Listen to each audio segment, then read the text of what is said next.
प्यारे viewers, welcome to Indian point.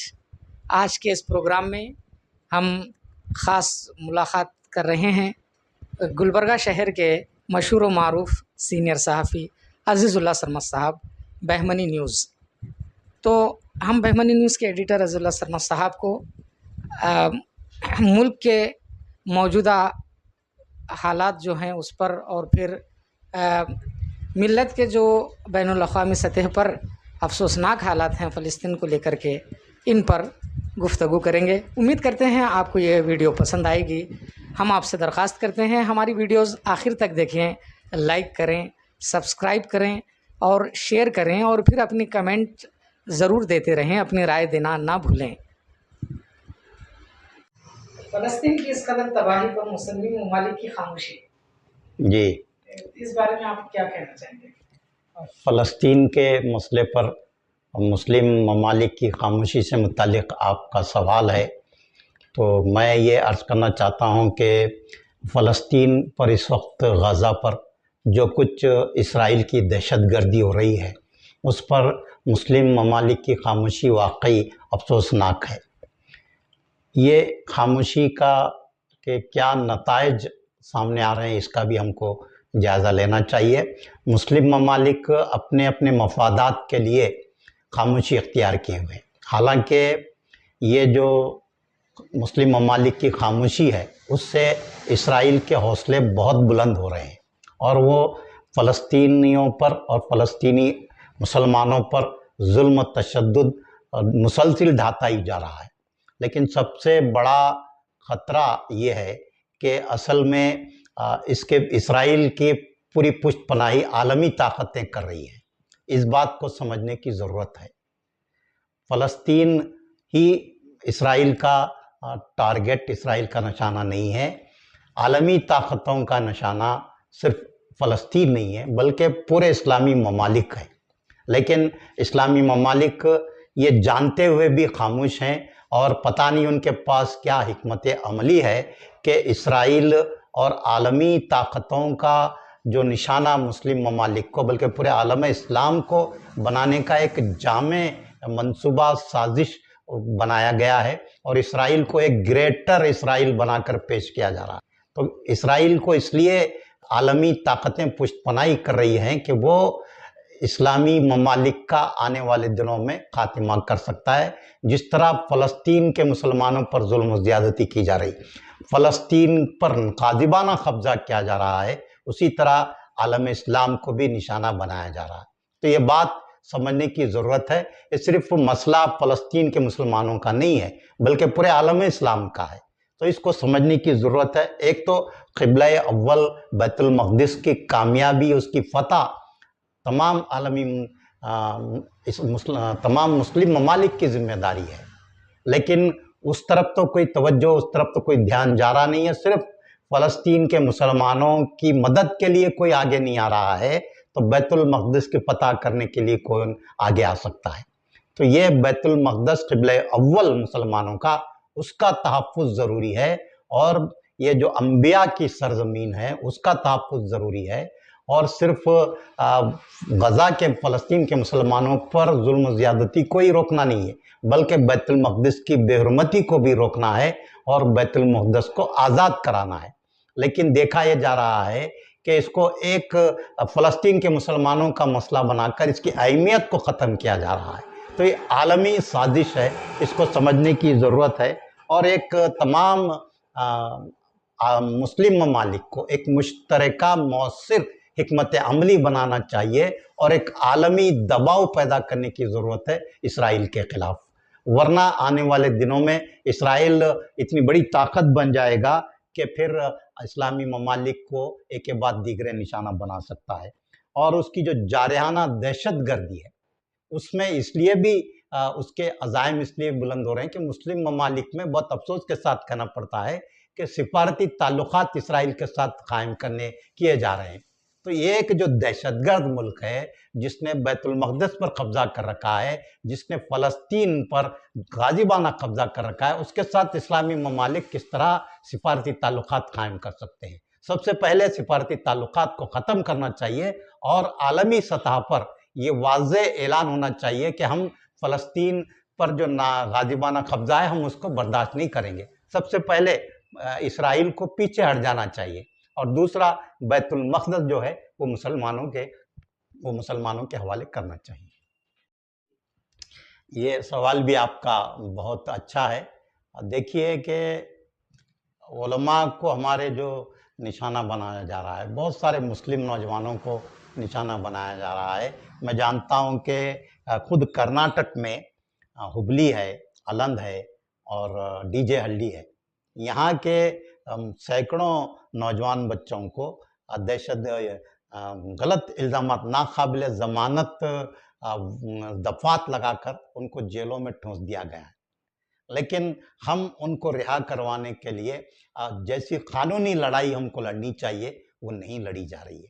और दूसरी जो है सियासी क़ुव्वत भी होना चाहिए, लेकिन हम देखते हैं कि बिला वजह इन बेकसूर नौजवानों को जेलों में बंद किया गया है, तो उनकी कोई सेकुलर पार्टी तायद नहीं कर रही, उसके सामने नहीं आ रही। अब तो कर्नाटक में सेकुलर हुकूमत है कांग्रेस की, तो इन नौजवानों को क्यों नहीं रिहा किया जा रहा? इनके ऊपर जो नॉन बेलेबल ऑफेंस लगाए गए उसको विड्रॉल किया जा सकता है, लेकिन नहीं किया जा रहा।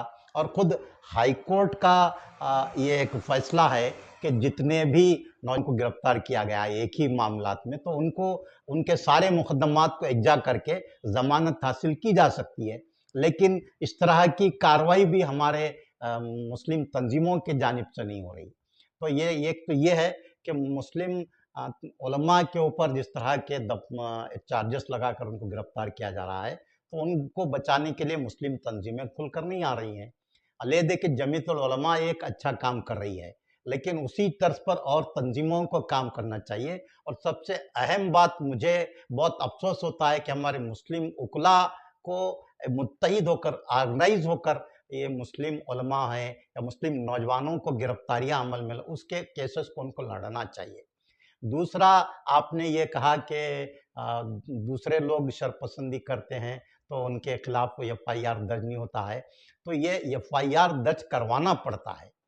लेकिन ऐसा हमारे पास ऐसी कोई तंजीम या ऐसा कोई ऑर्गेनाइजेशन नहीं है कि इश्तियाल अंगेज़ी करने वालों के खिलाफ एफआईआर दर्ज की जाए। और सोशल मीडिया पर तो दिन भर कुछ ना कुछ मुसलमानों के खिलाफ और मसाजिद के खिलाफ, कुरान के खिलाफ, पैगम्बर इस्लाम के खिलाफ, इस्लाम के खिलाफ बेहुदा किस्म के इश्तियाल अंगेज़ बयानात, तौहीन आमीज़ बयानात और दिल शिकनी वाले बयानात आते रहते हैं, लेकिन उन पर भी कोई कार्रवाई नहीं होती। साइबर क्राइम मौजूद है, वहाँ पर हम शिकायत दर्ज करा सकते हैं, पुलिस स्टेशनों में शिकायत दर्ज करवा सकते हैं, अदालत में जा सकते हैं, लेकिन हमारे पास इतना वक्त नहीं है। हम ये काम करने के लिए हमारी तंजीमें या फिर हमारे दानिशवरान, हमारे कायदीन इसके लिए तैयार नहीं। लेकिन हम बड़े बड़े जलसे करेंगे, बड़े बड़े मुशायरे करेंगे, इज्तिमात करेंगे, उर्स करेंगे और बहुत सारी सरगर्मियाँ, वोटर आईडी कैंप करेंगे और बहुत सारे प्रोग्राम करेंगे, लेकिन जो कानूनी कार्रवाई करने का मामला है उसमें मुसलमान बहुत पीछे हैं। और उसकी वजह यह है कि मुस्लिम उकला भी इसमें लीड नहीं ले रहे हैं, वो भी दिलचस्पी नहीं ले रहे हैं। अगर हम देखते हैं कि यहाँ खुद गुलबर्गा में मैं अक्सर देखता हूँ कि किसी के खिलाफ अभी 2 दिन पहले सूरी बंगले का कुछ उनका एक है, उस नाम भूल रहा हूँ मैं, तो उसको गुलबर्गा आने पर पाबंदी लगा दी गई। तो हाँ, रोक दिया उसको।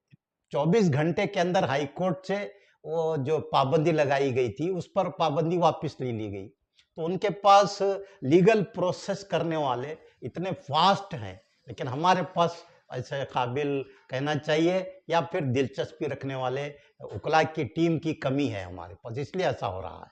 बहुत अच्छा सवाल किया कि इस वक्त सबसे बड़ा सवाल ये है कि लोकसभा इलेक्शन 2024 में क्या कांग्रेस बीजेपी का मुकाबला करने के मौक़िफ़ में है, इसका जायज़ा लेने की ज़रूरत है।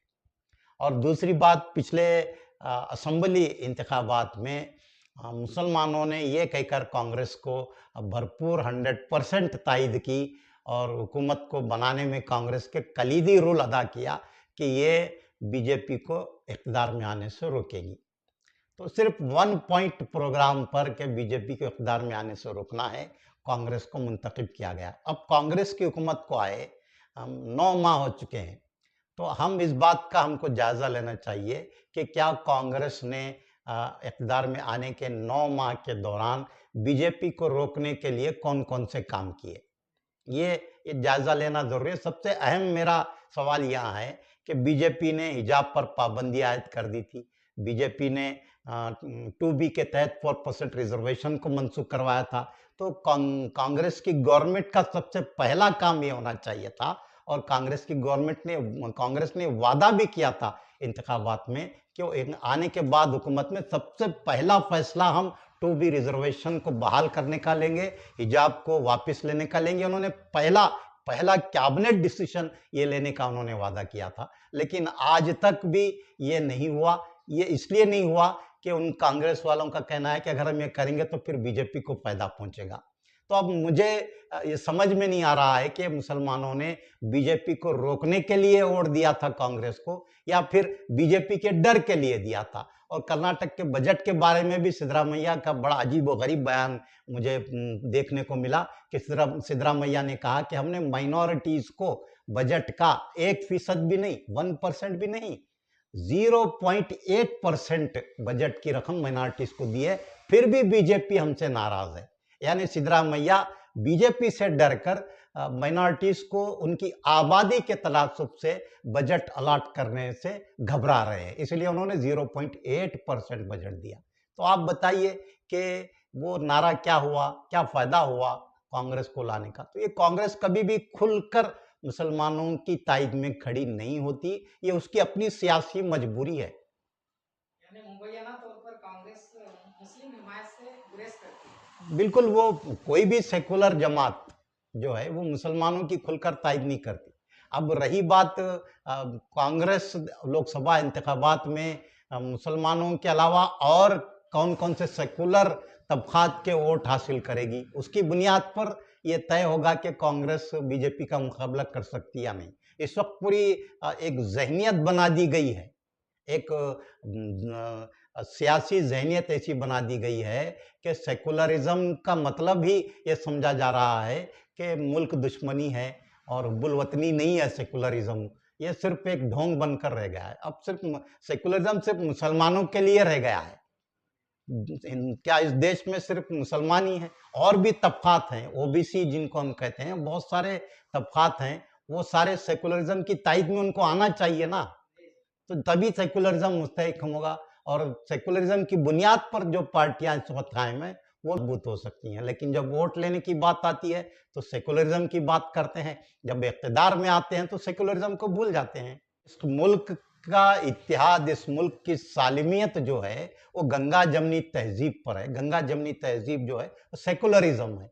अगर आप इस मुल्क में सेकुलरिज्म को बाकी नहीं रखेंगे तो फिर ये फिर आमरीत कायम होगी या सिर्फ एक मजहब की हुकूमत कायम हो जाएगी, तो फिर मुल्क जमहूरी कहाँ रहेगा। ये भी एक तरह का मजहबी बुनियाद पर हुकूमत अगर कायम होगी तो क्या वो इस मुल्क में कामयाबी के साथ चल सकेगी। बहुत सारी दुश्वारियां, खाना जंगियां, दाखिली मामलात, बहुत सारे बात तो उसी वक्त ख़त्म होंगे जब आप दस्तूर को ख़त्म कर दिया जाए। जब तक इस मुल्क में कॉन्स्टिट्यूशन बाकी रहेगा, जब तक इस मुल्क में दस्तूर रहेगा, तो इंतखाबात भी रहेंगे और ये तमाम पार्लियामेंट, असम्बलियाँ और दूसरे इदारे ये भी बाकी रहेंगे। अगर आप दस्तूर को ही ख़त्म कर देंगे, ये जो इलेक्टोरल रोल है, डेमोक्रेसी है, ये सब ख़त्म हो जाएंगे।